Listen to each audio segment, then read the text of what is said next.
What do you think of Mom, Helen? I asked, unsure of how to phrase the question. He hesitated.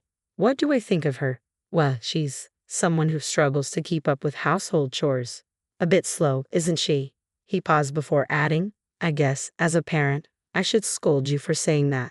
But honestly, I can't argue because it's true. A sigh escaped his lips, as if the weight of that truth had finally settled in. Would you be happy with a new mom? I asked, curious but suddenly tense. He smiled faintly. Yeah, I think I would be. A cold knot formed in my stomach. A new mom. What does that even mean? My mind began to wander, grasping at dark possibilities. Cheating, divorce, ugly words that flashed before me like warning signs. But no, it couldn't be. Ewan would never. Would he? Just as my doubts turned into something closer to certainty, Ewan spoke again, this time with a smile that stretched across his face. Actually, I've been seeing someone. The words hit me like a slap. Trying to suppress the boiling anger, I forced myself to say, congratulations. My voice was strained, my fury barely contained. Inside, though, I felt it bubbling over, reaching its peak. I'm done, I declared, my voice cold. I'm quitting as both a mother and a wife. I'm also done being the one keeping this house afloat. From today, you're on your own. I could tell from the blank stares that my words hadn't sunk in, but I didn't care. Disappointment consumed me, and in that moment, I vowed to myself that I'd never let anyone betray me like this again. I'm Beth, 35 years old. Until recently, I juggled the roles of housewife and company employee. But life changed drastically when I married Yuan. 11 years ago, my marriage wasn't exactly a fairy tale. At that time, I was leading a major project, boosting the company's sales. I had proven myself, and my efforts didn't go unnoticed. I earned a raise along with the respect of my colleagues and superiors. Back then, work was everything to me. Marriage, it was barely a consideration. When family or friends asked, isn't it about time you found someone? I would shrug it off, saying, I'm not interested right now. That all changed after one particular evening. I had just finished a long day at the office when my boss, James, approached me. Beth, could I steal a few minutes of your time? I need some advice. James was the department head, a talented and well-respected leader despite being only 40. He had mentored me from the day I started at the company, guiding me through the learning curves of my career. How could I say no? Sure, I replied, curious. Relieved, he suggested, how about a drink at the bar nearby? I agreed, packed up my desk, and we headed out. As soon as we sat down, James downed 2 beers quickly, his face turning red. I knew he wasn't great with alcohol, so seeing him like this was unusual. Something was definitely on his mind. So, what's this consultation about? I asked, intrigued. Ah, he sighed, rubbing his temples. It's about a marriage meeting. The idea of James bringing up a marriage proposal was the last thing I expected. What could he possibly mean? I had always insisted that my career come first, pushing away any thoughts of marriage. No, I'm not really interested in arranged marriages, I said with a shrug. James smiled softly. I get that, but hear me out for a moment. Actually, I have a nephew who's about your age. Is that so? I replied, slightly intrigued. His name is Ewan, James continued. A while back, his wife left him, just disappeared one day. I felt a pang of sympathy. That must have been really tough. It was, James said, his voice growing quieter. It's a strange situation, but you actually look just like his ex-wife. I blinked, surprised, as James continued, looking somewhat guilty. I know it sounds rude to bring up a marriage proposal just because of that, but Ewan has a young child. It made me think, for a kid who barely remembers their mother's face, having someone who resembles her might not feel so strange. I could see the logic, even though it unsettled me. A child, after all, needed a mother figure, and here I was, single, around the right age, and apparently resembling the woman who had abandoned them. James wasn't really asking for me to marry Ewan. He was asking me to fill that void, to step into a motherly role. It made sense, but it also felt wrong. I was appalled. My feelings, my individuality, had been completely overlooked. But I understood why James approached it as a consultation. He wasn't pushing me, just trying to find a solution for his nephew. After all, I had never even met Ewan. How could I give any kind of answer? I understand what you're saying, I replied carefully, but since I don't know Ewan, I honestly don't know how to respond. James nodded, looking thoughtful. Yeah, I get that. That's why I wanted to talk to you first. Actually, I've already spoken to Yuan a little, and I was wondering if you might be willing to meet him. Just once. I wasn't interested in marriage, but James had always been someone I respected, and I wanted to help in some way. After thinking it over, I agreed to meet Yuan. Just once. A few days later, the meeting was set. Yuan had arranged for us to meet at a high-end restaurant. I rarely frequented such places, and the thought made me a little nervous. Good evening, a clean-cut man greeted me as I arrived. He had an air of confidence and politeness about him. Good evening, I replied. You must be Yuan. That's me, he said with a smile. I'm glad to meet you. My uncle has told me a lot about you. Yuan was tall and slender, dressed impeccably in a suit that made him look like he had just stepped out of a fashion magazine. He escorted me to our table, and we spent the evening talking about everything under the sun. To my surprise, he never once mentioned anything about me resembling his ex-wife. Instead, he was genuine and kind, and I found myself drawn to his straightforward personality.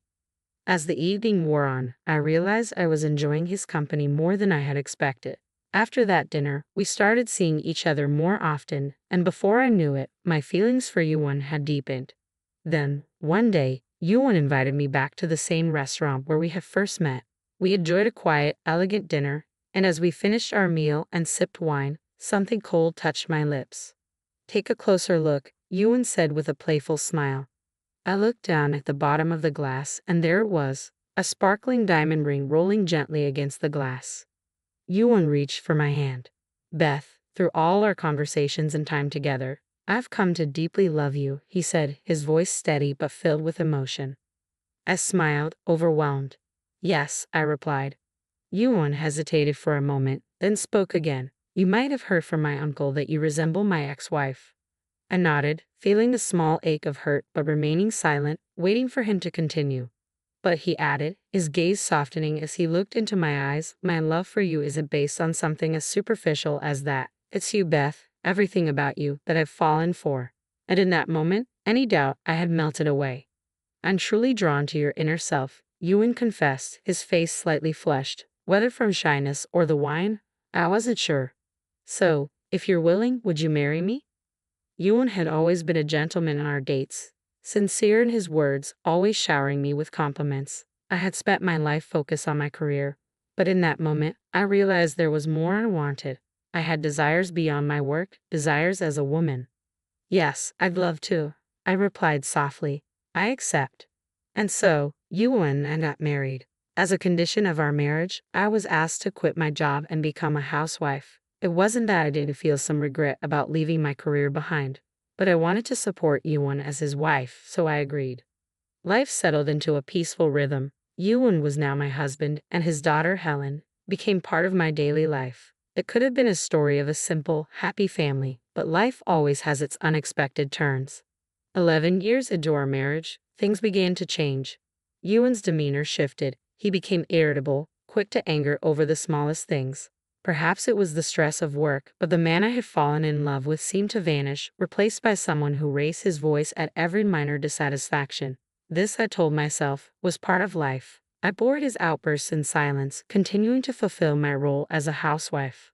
But soon the problem wasn't just Yuan's behavior. Helen, once sweet, now began to verbally abuse me as well. Whenever I tried to discipline her, Yuan would intervene. Don't be so harsh, he'd say, dismissing my concerns. It's your fault for not managing the house better. With her father's approval, Helen's insults grew worse, especially when he was around. I had thought it was just a phase, but her cruelty became relentless. One day, I asked her to clean her room. She didn't move, instead looking at me with disdain. Mom should do it, she retorted coldly. I brought this up to Yuan, hoping he would help, but he barely listened, showing no interest in parenting. You're the one raising her this way, he said, brushing off my concerns. Being a housewife must be easy. You don't even have to work. Just take care of the house. His words cut deep. It had been Yuan who insisted I leave my career, and yet here he was, diminishing my efforts as if my work at home meant nothing. When I tried to express my frustration, I was met only with sarcasm. You should only start complaining once you can actually do the housework properly, he sneered. Even after 10 years, you're still useless. My patience was wearing thin, no matter how hard I tried. My love for Yuan and Helen faded a little more each day. I felt trapped in a cycle of disrespect and neglect. As long as their attitudes remained unchanged, this situation would continue. I felt sorry for James, who had introduced us, but it seemed there was nothing left to be done. Despite my best efforts, I remained the target of constant criticism from both my husband and stepdaughter, and my heart grew colder with each passing day. I had always done my best to fulfill my role as a stay-at-home mom, but it seemed that time had finally caught up with me. One weekend, as I walked from my room to the bathroom, I overheard Yuan and Helen talking in the living room. I initially thought it was just more of their usual complaints, but I couldn't help but listen in. "What do you think about Mom?" Helen asked. "What do I think about her? She's slow and can't even manage the household chores properly," Yuan replied. "As a parent, I should probably scold you for saying this, but I can't argue because it's true." Their bluntness made me sigh involuntarily. But what came next was even more shocking. "Would you be happy if we got a new mom?" Yuan asked. "I would be happy," Helen answered. "A new mom? What does that mean?" I wondered, my mind racing with unsettling thoughts. Words like cheating and divorce swirled through my head. Though I did want to believe Yuan capable of such betrayal, my suspicions quickly solidified into reality. "Actually, I'm seeing someone," Yuan announced with a broad smile. The audacity of him discussing his affairs so openly with his daughter was beyond anything I could have imagined. This was a far cry from the Yuan I had once known. "Do you remember the woman who was with us the other day? Karen, she's really beautiful. I'm dating her now," Yuan said proudly. "What? Really? Congratulations," Helen replied, her seemingly innocent smile now appearing sinister to me. My patience was wearing thin, but I managed to stay calm enough to record their conversation on my smartphone. As they continued to discuss the affair with evident joy, I realized that any love I had for them had vanished completely. It was astonishing how quickly my feelings dissolved. I had clung to the hope that our family might find happiness again, but that hope was crushed. I felt a deep sense of betrayal and frustration, my tears reflecting the realization that they had turned their hearts elsewhere. In that moment of anguish, I vowed to seek revenge. I decided to hire a detective agency to gather information on the person my spouse was having an affair with. I already knew her name, so I expected the results to come through quickly. Gradually, I found a small sense of satisfaction in plotting my revenge. When I returned home, Helen confronted me as usual. "Did you go out to play somewhere since you don't work?" she asked dismissively. Her words barely registered with me now. All that remained in my heart was a growing sense of loathing for her. "Oh, by the way, there's an overnight school trip tomorrow. Make sure you prepare lunch," she added nonchalantly, as if tossing aside a piece of trash. Her blatant disregard stunned me, but panic soon set in as I realized I hadn't been informed about this earlier. "Why didn't you tell me sooner? Why keep this from me until now?" I asked, my voice a mix of panic and frustration. Yuan, who had been observing from the living room sofa, coldly told me not to make a fuss and just get it ready. I was too exhausted to argue, so I headed to the kitchen. As I prepared the lunch, I overheard Yuan and Helen chatting in the living room. "Helen, don't end up like that. Being a housewife is an easy job meant for those with low abilities. You're smart like me, so you'll get a job and work in the future," Yuan said. "Yeah, I'll definitely do that. It doesn't matter if Mom is here or not. I'll make sure to live independently," Helen responded. Her words would have been commendable if they weren't underscored by her earlier disdain. After finishing the lunch preparation and returning to the living room, I saw Yuan engrossed in his smartphone, smirking at something on the screen. I assumed he was playing an online game until I glanced at the screen and saw a photo of a young woman. It must have been his affair partner. I was stunned that he was so brazenly looking at her photo in front of me. My husband's obsession with his affair partner and my daughter's continued scorn reached a breaking point. In a surge of anger, I abandoned cleaning up the kitchen and locked myself in my room. The sound of their criticism from outside was now background noise to my resolve. I had made up my mind to leave this house. It might have seemed like a rash decision, but once Yuan's affair was exposed, I knew I had to go. Tomorrow became the day I would finally leave. Yuan and Helen no longer mattered to me. I announced to Helen, who was getting ready for school, and Yuan, who was dressing for work, "I'm quitting my roles as a mother, wife, and breadwinner today." With that, I confidently walked out of the house. They seemed stunned by my words, but it no longer mattered to me. I drove to my parents' house, which was a bit farther away, with my car packed full of my belongings. The statement about ending my role as the breadwinner held special significance. Ever since Helen started elementary school, I had noticed that the living expenses Yuan provided were dwindling. It became clear that he was probably spending the money on games or gambling before it even reached the household budget. Realizing this couldn't continue, I secretly started an ID consulting business from home without informing Yuan or Helen. My prior experience as a career woman proved beneficial, and the business became successful. Eventually, my income surpassed Yuan's, making me the primary provider for our household. The day after I left, Yuan bombarded me with emails, likely recognizing that the account for living expenses was nearly empty. I had withdrawn all the money I'd earned just before I left. The depleted balance was his own doing, and I didn't see it as my concern. Unable to handle the situation any longer, Yuan showed up at my parents' house. When the doorbell rang incessantly, I checked the intercom and saw a visibly distressed Yuan. Reluctantly, I answered the door, concerned that the noise might disturb the neighbors. As soon as I opened the door, Yuan began apologizing. I was wrong. Please, can we go back to how things were? The house is a mess without someone to clean, he pleaded, treating me like nothing more than a maid. His apology felt more like a contemptuous routine than genuine remorse. I was thoroughly disgusted. You don't need such an incompetent wife, do you? I replied coldly and closed the door. Yuan continued to ring the bell for a while but eventually gave up and left, defeated, which I observed from the window. A week later, Helen called me, clearly distressed. I answered the phone with a hint of amusement as she began to rant. Ever since you left, Dad hasn't been going to work, comes home late, and I can't keep up with household chores. My clothes are dirty, and I'm being laughed at school, she complained. Despite knowing my actions were harsh, I saw it as a consequence of their own making. So what? I asked. It's not a so what, it's all because you abandoned us and left. Come back, Helen demanded, showing no remorse, only anger and dissatisfaction. How convenient for you to demand that now. After all this time, you've treated me as if I were incompetent. If you're so capable, handling household chores should be a breeze, right? I retorted, leaving Helen speechless. Do it yourself, I said bluntly and hung up. Helen tried calling several times afterward, but I blocked her number to avoid further calls. Just when I thought I had found some peace, Yuan arrived at my parents' house with Helen a few days later, looking worn out. Yuan tried to persuade me to return, citing their financial struggles. You're working, so wouldn't you be okay? I dismissed him casually, and he persisted in his attempts to convince me. I had lent all my money to someone in need, likely his affair partner. It was clear that he was still trying to deceive me, but I was more astonished than outraged to learn that he still felt guilty.